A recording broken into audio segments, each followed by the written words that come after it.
आज मी करणार आहे मुळ्याची भाजी. मुळ्याची भाजी बारीक चिरून घेतली. त्याच्यात मी 1 चमचा मीठ टाकून चांगलं मळून घेणार, कारण बारीक काही कृमी विमी असतील तर ते मरून जातील. म्हणून ती आता मी मळून ती धुवून घेणार. नंतर पुढचं धुवून घेणार.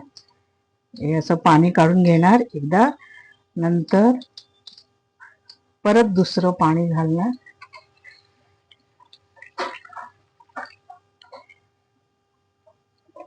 आणि मग अशी भाजी पिळून घ्यायची.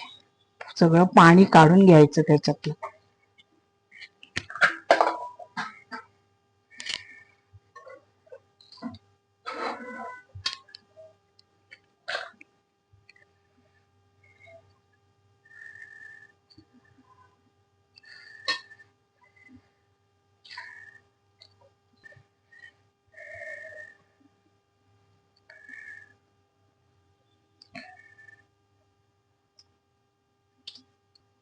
हे असं सगळं पाणी गाळून घ्यायचं आणि भाजी सगळी पिळून घ्यायची. मुळ्याच्या भाजीला लागणारं साहित्य: मिरची, कढीपत्ता, खोबरं, कांदा,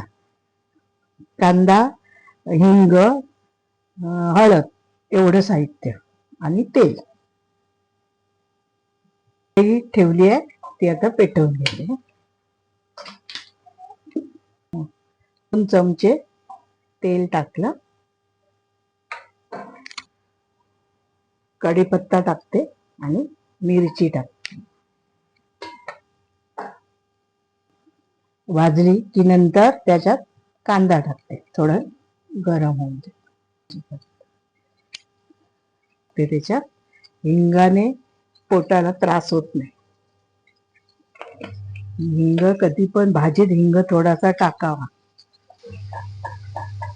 थोडस ढवळून ही आता मिरची भाजत आली तर टाकते त्याच्यात कांदा.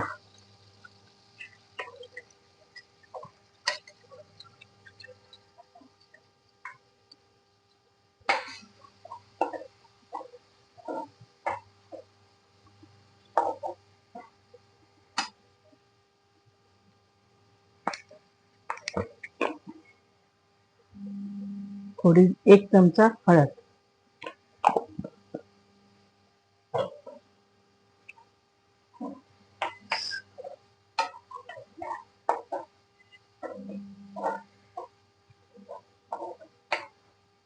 फक्त कांदा जरासा मऊ होत आला की लगेच भाजी टाकायची.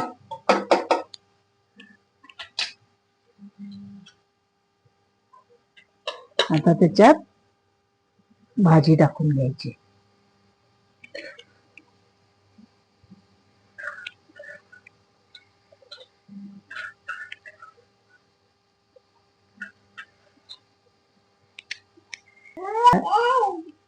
चवीपुरतं मीठ टाकलं आणि भाजी चांगली परतून घ्यायची.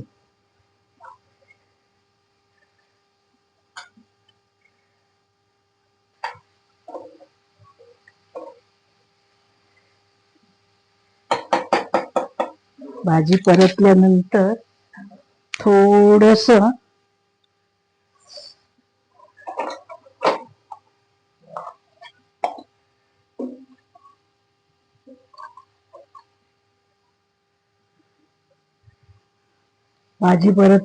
थोडस पाण्याचा हपका मारून घेणार भाजी शिजण्यासाठी आणि झाकण ठेवणार आणि 5 मिनिटं भाजी शिजायला देणार. तेव्हा स्टँड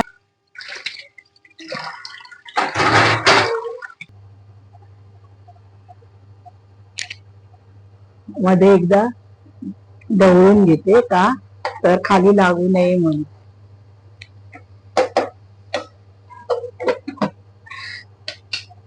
पाच मिनिटांनी आता हे झाकण काढते.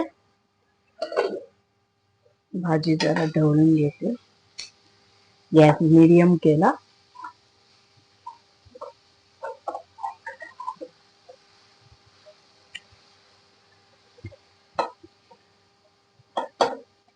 भाजीत खोबरं टाकते.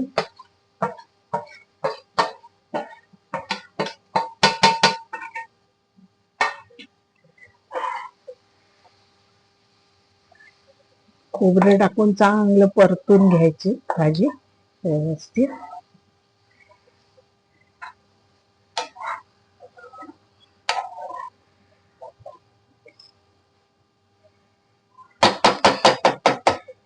तर 1 मिनिट फक्त झाकण ठेवते. 1 मिनिट झाकण ठेवते कारण खोबरं घातलेलं त्याच्यात मुरण्यासाठी. आता झाकण काढते आणि मी खोबरेल तेल उतरताना आता खोबरेल तेल घालते कारण त्याला स्वाद चांगला येतो आणि खोबरेल तेल थोडं शरीराला चांगलं असतं. भाजी चांगली परतून घेते. खाण्यासाठी भाजी रेडी झाली.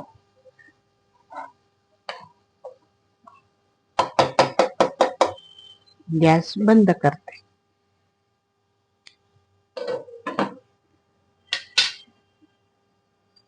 खाण्या